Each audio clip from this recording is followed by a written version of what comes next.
Friends, आपको पता है कि लता मंगेशकर जी की कुंडली में भी था अकाल मृत्यु योग। फिर कैसे बची जिंदगी, चलिए देखते हैं हॉरोस्कोप से। अगस्ट योगा एंड अगस्ट भंग योगा इन लता मंगेशकर हॉरोस्कोप। फ्रेंड्स, जैसा कि मैंने आपको बताया था, अकाल मृत्यु के योग से संबंधित जो वीडियो बनाया था उसमें मैंने बताया था कि असमय और अस्वाभाविक मृत्यु को ही अकाल मृत्यु योग कहते हैं। जब मैं इनके बारे में जानकारी प्राप्त करी थी इंटरनेट से, तभी मुझे पता चला कि इनको भी जहर दे के मारने की कोशिश की गई थी। ये इंटरनेट में मुझे उनसे ये न्यूज़ मिली थी कि अपनी मीठी आवाज़ से लोगों पर जादू करने वाली लता मंगेशकर के जीवन में एक ऐसा समय भी आया था जब 1962 में उनके स्वास्थ्य को लेकर गंभीर चिंताएं पैदा हो गई थी और उन्हें जहर देने जैसी देने संबंधी चौंकाने वाली खबर सामने आई थी। नसरीन मुन्नी कबीर की किताब लता मंगेशकर इन हर ओन वॉइस पुस्तक में जहर देने की घटना को याद करते हुए सुसामाग्री ने कहा कि वह 3 महीने तक बिस्तर पर रही थी। मंगेशकर ने किताब में कहा कि 1962 में मैं लगभग 3 महीने तक बहुत बीमार रही। एक दिन मुझे पेट में बहुत दर्द हो रहा था और फिर मुझे उल्टी हुई। डॉक्टर ने मेरे पेट का एक्सरे किया और कहा कि मुझे धीमा जहर दिया जा रहा है। फिर जो अकाल मृत्यु होती है उसके रीज़न जो होते हैं मैंने आपको बताए थे। जब अकाल मृत्यु के योग से संबंधित जो मैंने वीडियो बनाया था उसमें शस्त्र से, विष से, फांसी लगाने से, आग में जलने से, पानी में डूबने से या वाहन की दुर्घटना से, यानी कि जब इन कारणों से समय से पहले अगर व्यक्ति की मृत्यु हो तो उसे अकाल मृत्यु योग कहते हैं। लेकिन मैंने ये भी बताया था कि अकाल मृत्यु से बचने के भी योग होते हैं। अरिष्ट भंग योग भी होते हैं कुंडली में, डेथ कैंसलेशन योग। तो चलिए देखते हैं लता मंगेशकर जी की जन्म कुंडली में अकाल मृत्यु के कौन से योग हैं और कुंडली में अकाल मृत्यु टालने के कौन से योग थे। तो ये है लता मंगेशकर जी की कुंडली। इसमें देखिए, जो मैंने पहला योग आपको बताया था कि जो मंगल है और राहु है, या तो ये साथ में हो कुंडली में या एक दूसरे से समसप्तक हो, तो यहाँ पे ये वाली शर्त पूरी होती है। दूसरा मैंने बताया था कि जो दशम भाव का लॉर्ड होता है वो किसके नवांश में है। यहाँ पे दशम भाव का लॉर्ड कौन सा है? शनि। और ये किसके नवांश में है? मंगल के नवांश में है। और यहाँ पे जो मंगल है वो राहु केतु के साथ में। ये दूसरी शर्त पूरी हो गई। और तीसरी शर्त थी कि जो लगन लॉर्ड है वो कमजोर होगा और छठे और आठवें भाव में मंगल और शनि होंगे। तो यहाँ पे ये तीसरी शर्त भी पूरी होती है। शनि आठवें में है, मंगल छठवें में है और जो लगन लॉर्ड है वो शुक्र है और ये शत्रु करताई में है। सूर्य चंद्र इसके शत्रु है। इस तरह से हम देख सकते हैं यहाँ पे लगन लॉर्ड थोड़ा सा वीक हो जाता है और मंगल और शनि अष्टम और षष्टम में है। तो इस तरह से तीन जो योग हैं इस कुंडली में है जो कि अकाल मृत्यु योग को का योग बता रहे हैं।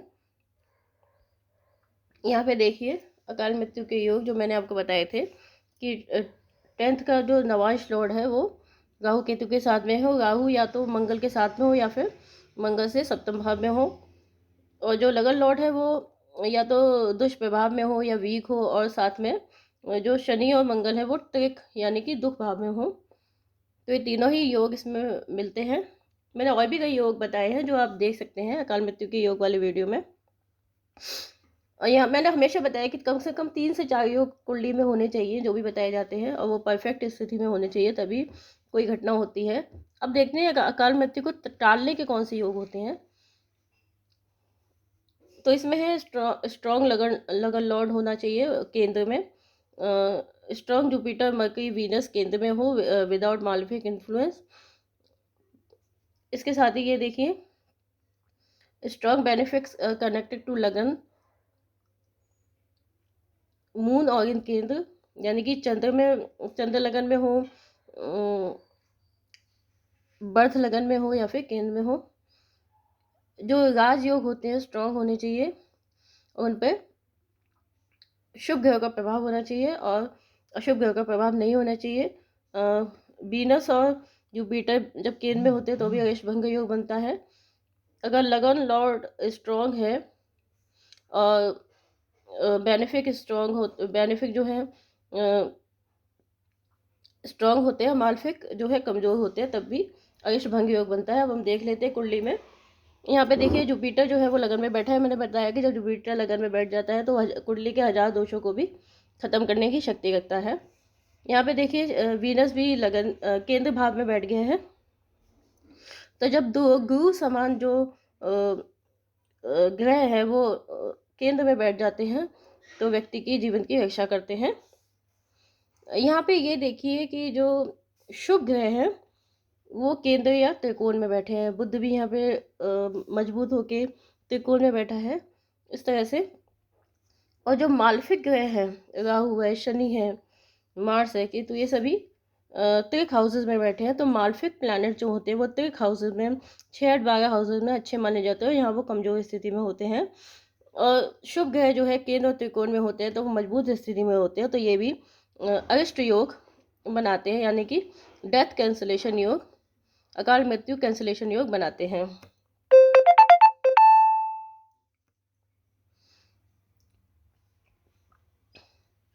तो इस तरह से हम देख सकते हैं कि यहाँ पे जो है मृत्यु को टालने के कई योग बनते हैं। दूसरा योग जो बनता है वो है, यहाँ पे देखिए ये लक्ष्मी नारायण योग बनता है। केंद्र और त्रिकोण के लॉर्ड जो हैं वो त्रिकोण भाव में बैठे हैं, मजबूत स्थिति में बैठे हैं, किसी भी दुष्प्रभाव में नहीं है, बल्कि उन पे जुपिटर का आशीर्वाद भी है। तो ये भी एक योग बनता है अकाल मृत्यु टालने का। तो अरिष्ट योग का मतलब ये नहीं कि आपको अरिष्ट नहीं होगा, अरिष्ट होता है, लेकिन व्यक्ति बच जाता है, व्यक्ति को प्रोटेक्शन मिल जाता है और व्यक्ति अपनी सामान्य जिंदगी उसके बाद जी सकता है।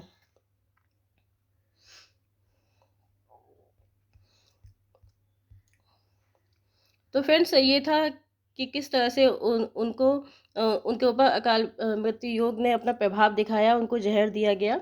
राहु जो होता है, हमें पता है कि जो सर्प का मुंह भी होता है, और राहु की जो है वो मंगल के साथ दुश्मनी है। शनि की भी मंगल के साथ दुश्मनी है। यहाँ पे देखिए जो शुक्र जो है वो राहु और शनि इनके त्रिकोण में है। तो यहाँ पे एक योग बनता है वीनस राहु शनि का। राहु जो है शुक्र का जो है वो शिष्य है और शनि जो है मित्र है।